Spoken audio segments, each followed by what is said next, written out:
Olá, bom dia! Como vocês estão? Espero que todos estejam bem. Aqui quem fala é o professor Islan, do Centro Educacional Paideia. E hoje a gente vai continuar com o assunto que a gente viu na semana, começou a ver, não é? Na semana passada. E vamos relembrar um pouco do que a gente viu na nossa aula de produção textual.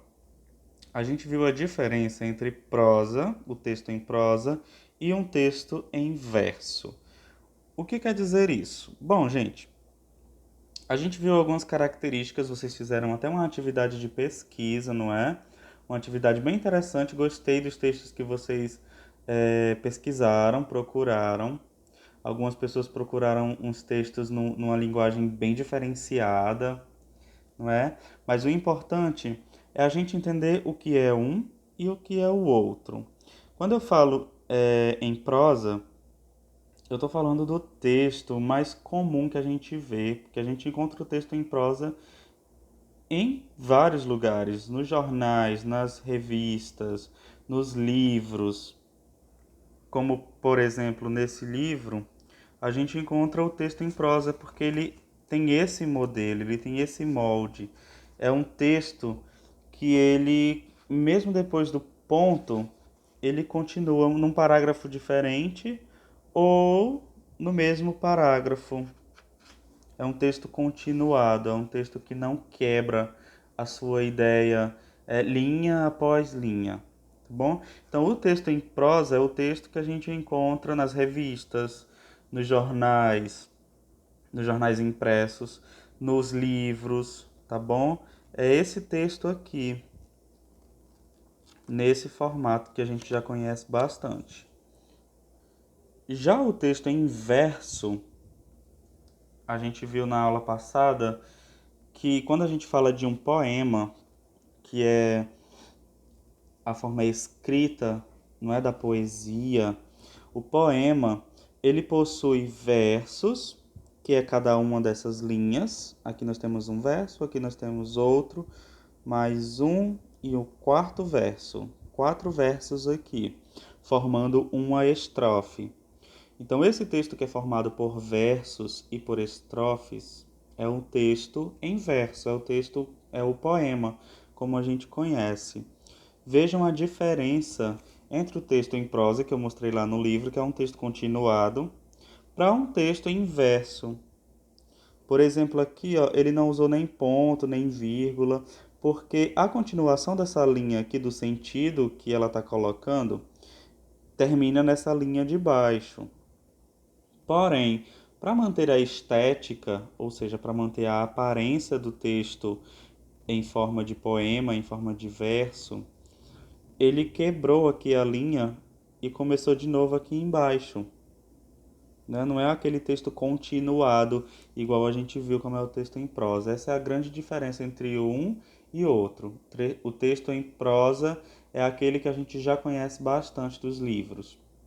O texto em verso é esse texto que a gente está estudando mais aprofundadamente agora nos poemas, tá bom? Então essa é a grande diferença. Esse poema aqui tem tudo a ver com o que a gente vai ver hoje, porque olha só,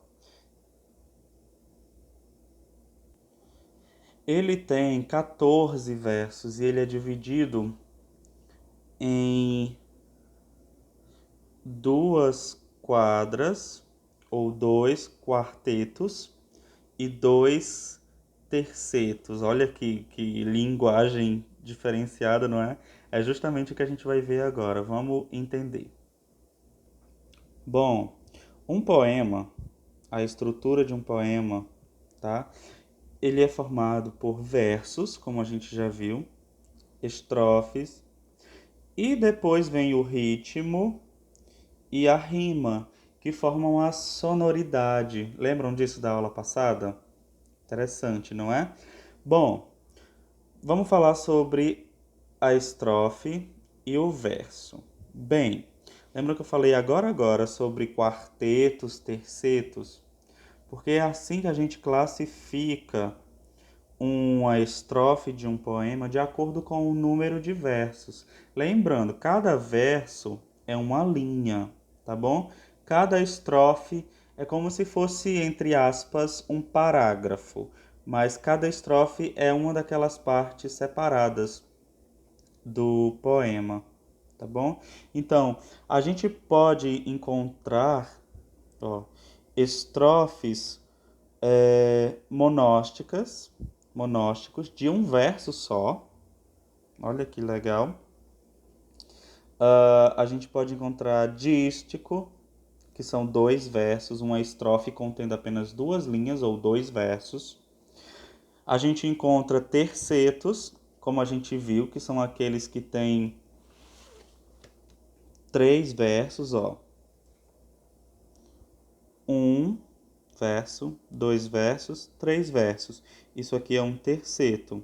Já esse de cima, nós temos um verso, 2 versos, 3, 4 versos. Então a gente está se referindo, nesse caso, a um quarteto ou uma quadra, tá? E assim sucessivamente, de acordo com esse número. Pode ser um quinteto ou uma quintilha, pode ser um sexteto ou uma sextilha, pode ser uma sétima ou uma setilha, pode ser uma oitava quando tem 8 versos, uma nona quando tem 9 versos e uma décima quando tem 10 versos, tá bom? Então a gente pode encontrar poemas com diferentes números de versos em cada estrofe, tá bom? Eu chamei esse aqui de um soneto, porque o soneto é um modelo de poema. Alguém já ouviu falar de soneto? Com certeza já ouviram, não é? É um poema de uma forma fixa, tá bom? O soneto, ele tem uma forma fixa. Por quê? Porque para ser um soneto, ele precisa ter 14 versos. Geralmente eles são divididos no, assim, vocês vão quase 100%. Eles são divididos em 2 quartetos, um quarteto aqui, um quarteto aqui, e 2 tercetos, um terceto aqui e um terceto aqui, tá bom?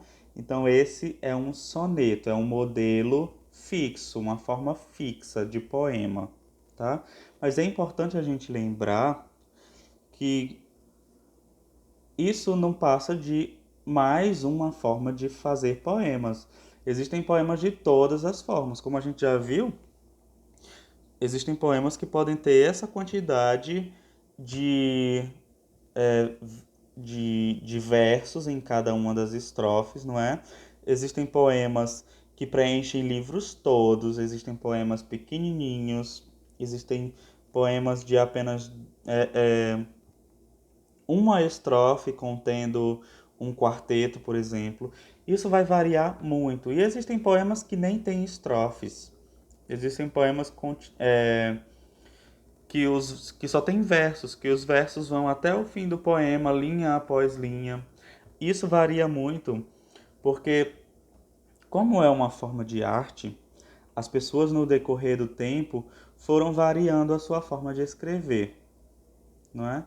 Então, ainda existe hoje em dia gente que faz sonetos nesse modelo aqui? Existe, sim, claro.